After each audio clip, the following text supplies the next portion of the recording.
आज का प्रसंग है मुक्ति का सरल उपाय। जो बात वास्तव में है उसको मानने में क्या जोर आता है। जैसे यह गीता भवन है, ऐसा मानने में कोई परिश्रम पड़ता है क्या? ये गंगा जी बह रही है, ऐसा मानने में कोई जोर आता है क्या? सच्ची बात को ज्यों का त्यों मानने में क्या जोर आता है। ऐसे ही एक बात आपको बताई जाती है। भगवान कहते हैं ममे वासो जीव लोके, यह जीव मेरा अंश है। और गोस्वामी जी महाराज भी लिखते हैं ईश्वर अंश जीव अविनाशी। अतः आप अपने को ईश्वर का अंश बेटा बेटी मान लो तो क्या जोर आता है। शास्त्रों में अगर आदर है तो भगवान का, और उससे भी ज्यादा संत महात्माओं का है। भगवान और संत महात्मा दोनों ही कहते हैं कि जीव परमात्मा का अंश है। आप किसी भी कुल में जन्मे हो, किसी भी संप्रदाय में हो, आप में कैसी योग्यता हो, आप पढ़े लिखे हो या नहीं हो, परंतु अंश तो परमात्मा के ही हो। पूत तो पूत ही होता है, भले ही सपूत अथवा कपूत हो जाए, पर पूत होने में फर्क पड़ता है क्या? कपूत क्या पूत नहीं होता? इसी तरह हम कैसे ही हैं पर भगवान के हैं। बहने अपने मन में मान लें कि मैं तो भगवान की प्यारी पुत्री हूं, ऐसा मानने में क्या जोर आता है। मूल में ठेठ से सच्ची बात है ये। भगवान के अंश कह दो या बेटा बेटी कह दो, एक ही बात है। संसार के माँ बाप तो हर जन्म में बदलते हैं, पर भगवान कभी बदलते हैं क्या? उस भगवान के ही हम सब हैं। अच्छे हैं, बुरे हैं, भले हैं, मंदे हैं, पढ़े लिखे हैं, अनपढ़ हैं, पुण्यात्मा हैं, पापी हैं, कैसे ही हैं, पर हैं तो भगवान के ही।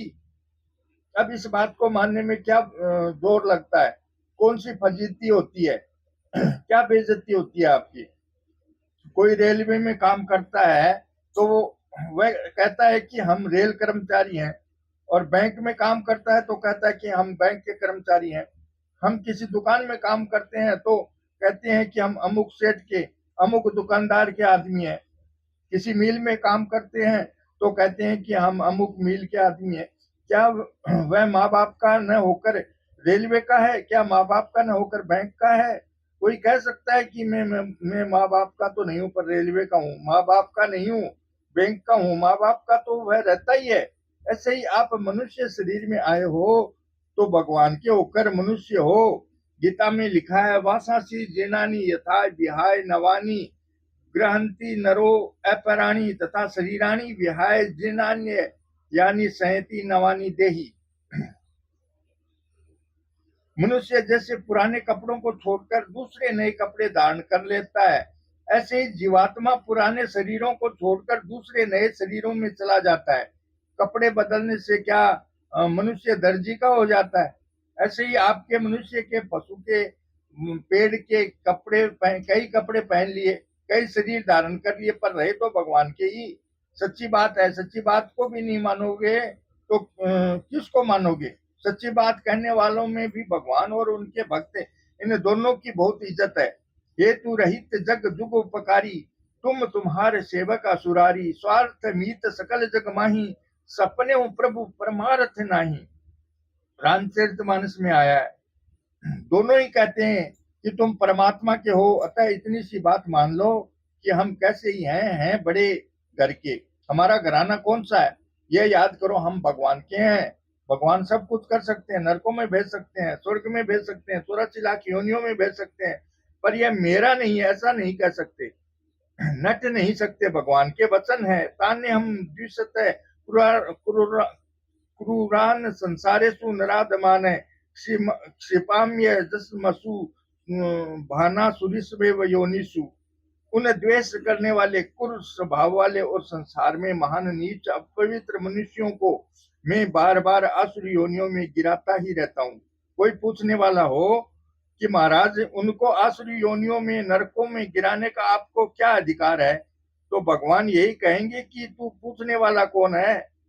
वे मेरे हैं। माँ बच्चे को स्नान कराती है तो बच्चा रोता है। आप उससे कहो कि बच्चा रो रहा है, तेरे को दया नहीं आती, तो वह कहेगी कि जा जा तेरा है कि मेरा है। ऐसे ही जाही विधि राखे राम, ताही विधि रहिए। सीताराम सीताराम सीताराम कहिए। कितनी सीधी सरल बात है। अस अभिमान जाए जनी भोरे, मैं सेवक रघुपति पति मोरे। जैसे धनी राजकीय आदमी होते हैं, उनके मन में एक गर्मी होती है कि हम राजकीय आदमी हैं, ऐसे ही आपके मन में भी गर्मी आनी चाहिए कि हम भगवान के हैं। भगवान कहते हैं सब मम प्रिय, सब मम उपजाए। अतः हम भगवान के हैं और भगवान के भी प्यारे हैं। साधारण ऐसे वैसे नहीं है। दुनिया में कोई आपको भला बुरा कुछ भी कहे, पर भगवान कहते हैं कि मेरे उत्पन्न किए सब मेरे को प्यारे लगते हैं। काला कलूटा कुरूप बालक हो, पर उसकी माँ से पूछो कि कैसा है, क्या वह माँ को भी बुरा लगता है? इसी तरह जीव कैसे ही हैं, नरकों में है, स्वर्ग में है, बैकुंठ में है, धरती पर हैं, पर भगवान के प्यारे हैं, सब मम प्रिय। अतः मन में ऐसा उत्साह आना चाहिए कि हम भगवान के हैं। कैसी मौज की बात है, हम अविनाशी चेतन अमल और सहज सुख राशि हैं। यह बात समझ में आए या न आए, पर इतना तो मान ही सकते हैं कि हम भगवान के हैं। कितने आनंद की बात है। तमेव माता च पिता तमेव, तमेव बंधु च सखा तमेव, तमेव विद्या द्रविड़म तमेव, तमेव सर्वम मम देव देव। अपना बालक किसको बुरा लगता है? अपनी माता किसको बुरी लगती है? हमारी माता भी भगवान है और पिता भी भगवान है। यहाँ हमारा जन्म तो थोड़े वर्षों से ही हुआ है और थोड़े वर्ष ही रहने वाला है। ये जो हाड़ मास का शरीर है ना, ये सब बिखर जाएगा, परंतु हम भगवान के हैं, ये नहीं बिखरेगा। हम कहीं जाएं, किसी योनि में जाएं, जहां जाएं वहां भगवान के ही रहेंगे। भगवान कहते हैं कि मैं नरकों में भेजता हूं, अतः यदि तुम नरकों में जाएंगे तो भगवान के भेजे ही जाएंगे। जो भगवान को अपना और अपने को भगवान का मानता है, वह क्या नरकों में जा सकता है? जा ही नहीं सकता। अगर चला भी जाए तो क्या हर्ज है? ठाकुर जी ने भेजा है, हर्ज क्या है? सेठ जी श्री जयदयाल जी गोयनका ने कहा था कि मौका पड़े तो मैं नरकों में जाऊं, क्योंकि यहाँ लोग संसारिक सुख में लगे हुए हैं, इसलिए अपनी बात सुनते नहीं। नरकों में दुखी दुखी हैं, इसलिए वे अपनी बात सुना ज्यादा सुनेंगे। अतः नरकों में जाकर सत्संग कराएं तो बड़ा अच्छा है।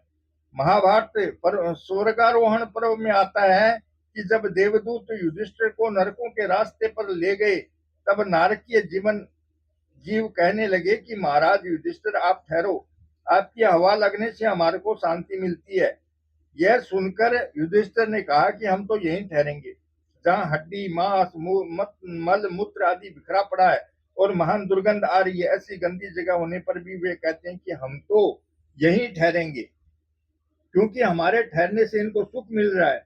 मतलब है कि जो अच्छे पुरुष होते हैं वे अपना सुख नहीं देखते।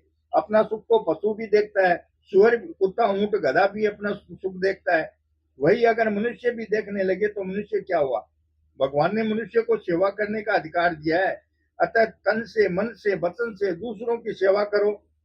अपने पास में जो कुछ है उसी से सेवा करो। कोई पूछे तो रास्ता बता दो, प्यार से उत्तर दे दो, जल पिला दो। हमें तो सबको सुख पहुंचाना है। आपके हृदय में दूसरों को सुख पहुंचाने का भाव होगा तो परिचित और अपरिचित सबको प्रसन्नता होगी। आपके दर्शन से दुनिया को शांति मिलेगी। कितनी उत्तम बात है। कुछ भी नहीं कर सको तो बैठे बैठे मन में विचार करो कि सब सुखी हो जाएं, सब भगवान के भक्त कैसे हो जाएं। भगवान से कहो कि हे नाथ, सब आपके भक्त हो जाएं, सब आपके भजन में लग जाएं, सब सत्संग में लग जाएं, सब शास्त्र में लग जाएं। अच्छी पुस्तकों से बहुत लाभ होता है। मैंने पुस्तकों से बहुत लाभ उठाया है और अब भी उठा रहा हूं। आप भी देखो, ये असली लाभ की बात है। दूसरों को अच्छी पुस्तकें पढ़ने के लिए दो और कहो कि एक बार पढ़कर देखो तो सही, शायद आपको बढ़िया लगे। पढ़कर हमें लौटा देना और दूसरी पुस्तक ले लेना। इस तरह अच्छी पुस्तकों का प्रचार करो जिससे लोगों का भाव बदले। इसके समान दूसरी सेवा नहीं है। दान पुण्य से भी बढ़कर सेवा है। दूसरे को सत्य शास्त्र में लगा देना, भजन में लगा देना, सत्संग में लगा देना बहुत ऊंची सेवा है। मुफ्त में कल्याण होता है। कलकत्ते के एक वैश्य भाई ने मेरे से कहा कि हमारे दो मालिक हैं, वे रोजाना कहा करते थे कि तुम सत्संग में चलो, परंतु मेरे को अच्छा नहीं लगता था। जब उन्होंने कई बार कह दिया तब सोचा कि ये कहते हैं तो चलो। वे सत्संग में गए, केवल इसी लिहाज से गए कि ये मालिक है और बार बार कहते हैं तो सत्संग में चलो। काम खोटी होगा तो इनका होगा। वे सत्संग में गए तो उनका मन लग गया और वे रोजाना जाने लगे। ऐसे ही हर एक को प्यार से प्रेम से सत्संग में लगाओ। भीतर में यह भाव रखो कि सबका कल्याण हो जाए, सबका उद्धार हो जाए, सबकी मुक्ति हो जाए। श्री कृष्ण गोविंद हरे मुरारी, हे नाथ नारायण वासुदेवा। श्री कृष्ण गोविंद हरे मुरारी, हे नाथ नारायण वासुदेवा। श्री कृष्ण गोविंद हरे मुरारी, हे नाथ नारायण वासुदेवा। श्री कृष्ण गोविंद हरे मुरारी, हे नाथ नारायण वासुदेवा।